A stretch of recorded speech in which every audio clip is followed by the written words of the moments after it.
இன்றைக்கி சிம்பிளாக ரொம்ப கஷ்டப்படாமல் ஒரு சாஃப்டான புரோட்டா, அதாவது பன் புரோட்டாவை விட ரொம்ப சாஃப்டான புரோட்டா எப்படி பண்ணுறதுன்னு பார்க்கலாம் வாங்க. இப்போ புரோட்டாக்கு 1/2 கிலோ மாவு எடுத்துருக்குறேன்.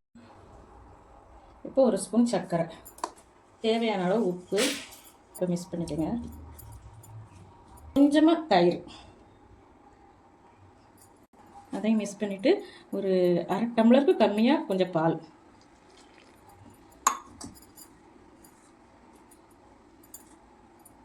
கொஞ்சம் தண்ணியெல்லாம் தெளித்து பிசைஞ்சு எடுத்துக்கலாம்.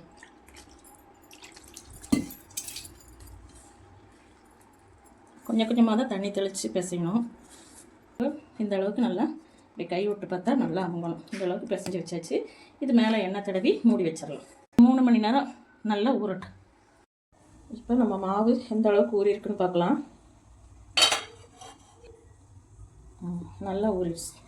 இப்போ இது சின்ன சின்ன பால்ஸாக போட்டுக்கலாம்.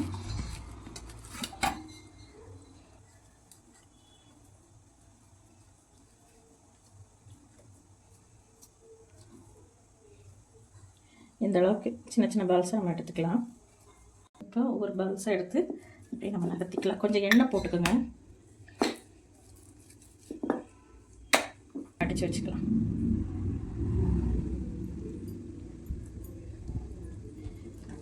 இந்த மாதிரி வச்சுக்கலாம். இதே மாதிரி எல்லா பால்ஸையும் அந்த மாதிரி பண்ணிக்கலாம். இப்போ இந்த அடித்து வச்ச மாவை அப்படியே நகர்த்திக்கலாம். மாவு எவ்வளோ சாஃப்டாக இருக்குது பாருங்கள்.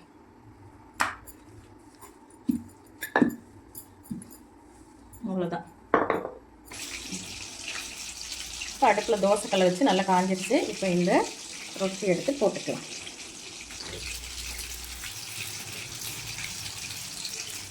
பாருங்கள், இப்போவே எவ்வளோ பபுள்ஸ் வருது பாருங்கள். அவ்வளோ சாஃப்டாக இருக்கும். இப்போ இதை திருப்பி போட்டுக்கலாம்.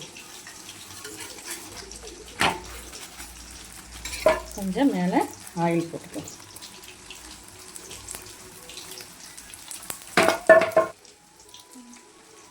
எப்படி இந்த ரொட்டி பபுள்ஸாக மேலே எந்திரிச்சு கிளம்பி வருது பாருங்கள்.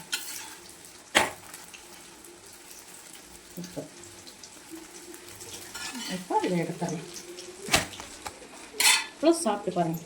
ஒரு பன் புரோட்டாவை விட மேலே அந்த அளவுக்கு சாஃப்டாக இருக்குது பாருங்கள். அப்படியே சூடாக இருக்குது பார்த்தீங்களா. புரோட்டா நம்ம சுட்டு எடுத்தாச்சு. அவ்வளோ ஒரு சாஃப்டாக இருக்குது. மட்டன் குழம்பு மேலே வச்சாச்சு.